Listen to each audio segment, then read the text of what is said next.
दोस्तों ये कहानी एक ऐसी टीचर की है जिसे अपने ही स्टूडेंट से प्यार हो जाता है, लेकिन अब वो अपने प्यार को पाने के लिए क्या क्या करती है यही हम देखेंगे आज की इस कहानी में। तो कहानी की शुरुआत में हम जेसन नाम के एक लड़के को देखते हैं। जेसन को म्यूजिक बहुत पसंद था और वो अपने वीडियोस को सोशल मीडिया पर पोस्ट किया करता था। जेसन के स्कूल की छुट्टियां खत्म हो चुकी थी, इसलिए उसके मॉम डैड जेसन और उसकी बहन जोई को वापस स्कूल छोड़ने आए थे। वहीं दूसरी तरफ हम एक नई टीचर को देखते हैं जिसका नाम सोफी होता है। सोफी पहले दूसरे स्कूल में पढ़ाती थी, पर अब उसका ट्रांसफर यहाँ कर दिया गया था। इसके बाद सिस्टर रेबेका जो कि स्कूल की प्रिंसिपल थी, वो सोफी को उनका स्कूल दिखाने लगती है। इसी दौरान सोफी की मुलाकात जेसन से होती है और उसे देखते ही सोफी उसे पसंद करने लगती है। फिर अपने रूम में आने के बाद सोफी जेसन की वीडियोस देखती है और वो अपने लैपटॉप पर ही जेसन को किस करने लगती है। यहाँ पर हम व्यूअर्स को पता चलता है कि सोफी जेसन को पहले से ही जानती थी, जो कि काफी अजीब था। फिर अगले दिन सोफी जेसन को सारा नाम की एक लड़की से बात करते हुए देखती है और ये देखकर सोफी को बहुत जेलस फील होता है, इसलिए वो सारा की सीट चेंज कर देती है और उसे जेसन से दूर रहने के लिए कहती है। इसके बाद मॉर्निंग प्रेयर के टाइम भी सोफी जोई को प्रेयर करने के लिए कहती है, जो कि काफी अजीब था क्योंकि मॉर्निंग प्रेयर हमेशा नन ही बोलती हैं। इसके साथ ही वो खुद भी प्रेयर नहीं बोलती क्योंकि उसे प्रेयर करना आता ही नहीं था।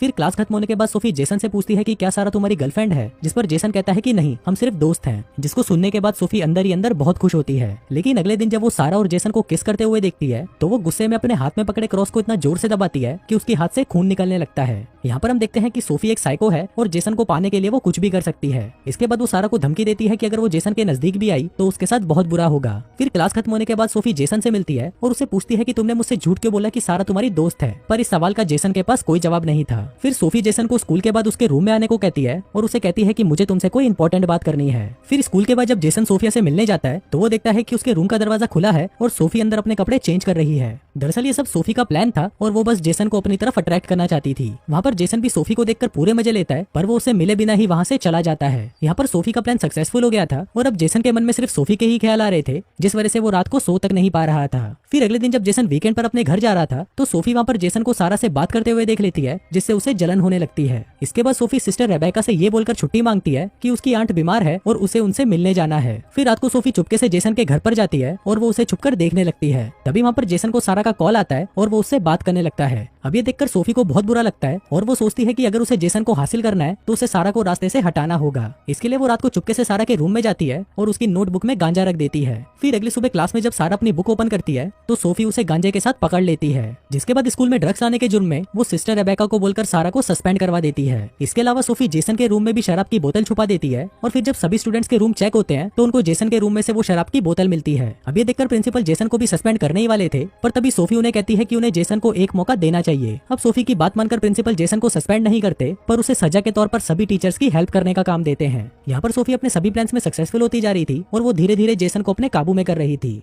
अब यहाँ से सीन फ्लैशबैक में जाता है, जहाँ पर हमें पता चलता है कि सोफी का असली नाम लॉरा है और वो काफी अमीर है। फिर एक दिन जब वो इंटरनेट पर जेसन की वीडियो देखती है तब उसे देखते ही सोफी को उससे प्यार हो जाता है और अब वो किसी भी हालत में जेसन को पाना चाहती है। इसलिए वो जेसन की असली टीचर सिस्टर सोफी को मार देती है और उसकी जगह खुद नन बनकर जेसन के स्कूल में आ जाती है। फिर वीकेंड पर सारे स्टूडेंट्स अपने घर चले जाते हैं, पर जेसन को सोफी स्कूल में ही रोक लेती है। फिर जब जेसन वहाँ पर काम कर रहा था तभी सोफी उसके पास आती है और उसे अट्रैक्ट करने की कोशिश करती है। उस रात जब जेसन अपने रूम में सो रहा था तभी सोफी वहाँ पर आती है और जेसन के साथ इंटीमेट होने लगती है। अब जेसन को ये सब गलत लग रहा था, इसलिए वो पहले तो सोफी को मना कर देता है, पर बाद में उसे भी मजा आने लगता है, जिसके बाद वो भी उसके साथ इंटीमेट होता है। और यहाँ पर सोफी भी चुपके से इन दोनों के कार्यक्रम को अपने फोन में रिकॉर्ड कर लेती है। अब अगले दिन जेसन को बहुत ही गिल्टी फील हो रहा था कि उसने कल रात अपनी ही टीचर के साथ वो सब कर लिया। और वहीं दूसरी तरफ सोफी अब जोई को भी अपने रास्ते से हटाना चाहती थी, क्योंकि जोई हमेशा जेसन पर नजर रखती थी। इसके लिए सोफी जानबूझकर जोई को टेस्ट में कम मार्क्स देती है, जिसको देखकर जोई को बहुत बुरा लगता है। पर तभी सोफी उसे कहती है कि वो उसे टेस्ट देने का एक और मौका देगी, जिसके बाद वो उसे क्लास के बाद उससे अकेले में मिलने को कहती है। फिर क्लास खत्म होने के बाद जोई के वहाँ पर आने से पहले सोफी टेस्ट की आंसर शीट को वहाँ पर डेस्क पर रख देती है और जब जोई वहाँ पर आती है तो उसके हाथ में वो आंसर शीट ही लगती है, जिस पर सोफी उस पर चीटिंग का इल्जाम लगा देती है और वो सिस्टर रेबेका के पास जाकर जोई को सस्पेंड करने को कहती है। लेकिन यहाँ पर उसका प्लान फेल हो जाता है, क्योंकि सिस्टर रेबेका जानती थी कि जोई पढ़ने में बहुत होशियार है, इसलिए वो उसकी इस गलती को माफ कर देती है। फिर सोफिया के वहाँ से जाने के बाद जोई सिस्टर रेबेका को सोफिया की सारी बातें बता देती है। वो उसे कहती है कि उसे सोफिया कुछ ठीक नहीं लगती, पर रेबेका को लगता है कि शायद जोई गुस्से में ऐसा बोल रही है, इसलिए वो उसकी बातों पर ज्यादा ध्यान नहीं देती। इसके बाद जेसन चर्च में कन्फेशन के लिए आता है, पर तभी वहाँ पर सोफी भी आ जाती है और वो कन्फेशन बॉक्स में ही जेसन के साथ इंटीमेट होने लगती है।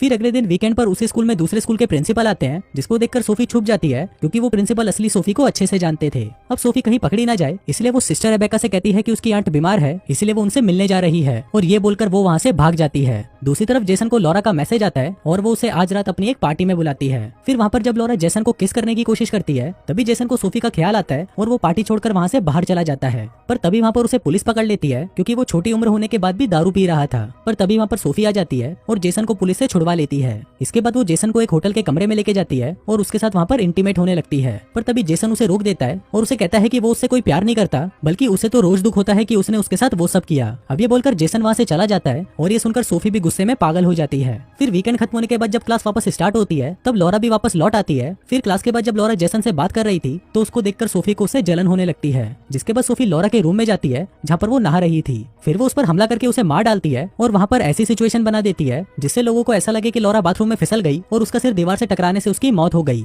लेकिन वहाँ पर जेसन को पूरा यकीन था कि सोफी ने ही सारा को मारा है। जिसके बाद सोफी जेसन को धमकी देती है कि अगर उसने उसके साथ रिलेशनशिप नहीं रखा तो वो उसका वीडियो वायरल कर देगी। अब ये सुनकर जेसन बहुत ज्यादा डर जाता है और फिर जब वो वीकेंड पर अपने घर जाता है तो उसे सिर्फ इसी बात की टेंशन होने लगती है। वहीं जोई भी जेसन को बहुत टाइम से नोटिस कर रही थी और उसे पता चल जाता है कि जेसन के साथ कुछ तो गलत हो रहा है, इसलिए वो जेसन से सारी बातें पूछती है और जेसन भी उसे सोफी और उसके कांड के बारे में बता देता है। वो उसे कहता है कि उसने उन दोनों का वीडियो भी बना लिया है और वो उस वीडियो के बेस पर उसे ब्लैकमेल कर रही है। फिर इसके बाद वो दोनों ये डिसाइड करते हैं कि वो सोफी के सच को सबके सामने लाएंगे। इसके लिए ये दोनों अगले दिन चुपके से सोफी के रूम में जाते हैं और उसका लैपटॉप चेक करने लगते हैं, जहाँ पर उन्हें असली सोफी की बहुत सारी फोटोज मिलती हैं। तभी जेसन को वहाँ पर एक और लैपटॉप मिलता है जिसमें उन्हें जेसन की बहुत सारी फोटोज मिलती हैं और उन्हें ये भी पता चल जाता है कि सोफी का असली नाम लॉरा है। दूसरी तरफ सोफी सिस्टर रेबेका को बताती है कि उसकी जो आंट बीमार थी उनकी मौत हो गई है, जिसके बाद रेबेका उसे छुट्टी दे देती है। लेकिन बाद में जब रेबेका हॉस्पिटल में फोन करके उसकी आंट के बारे में पता लगाने की कोशिश करती है तो वहाँ पर उसे पता चलता है कि सोफी उसे सब कुछ झूठ बोल रही थी। फिर अगले दिन स्कूल के बाद जब सिस्टर रेबेका सोफी से उसकी सच्चाई पूछती है तो सोफी उसे भी मार डालती है।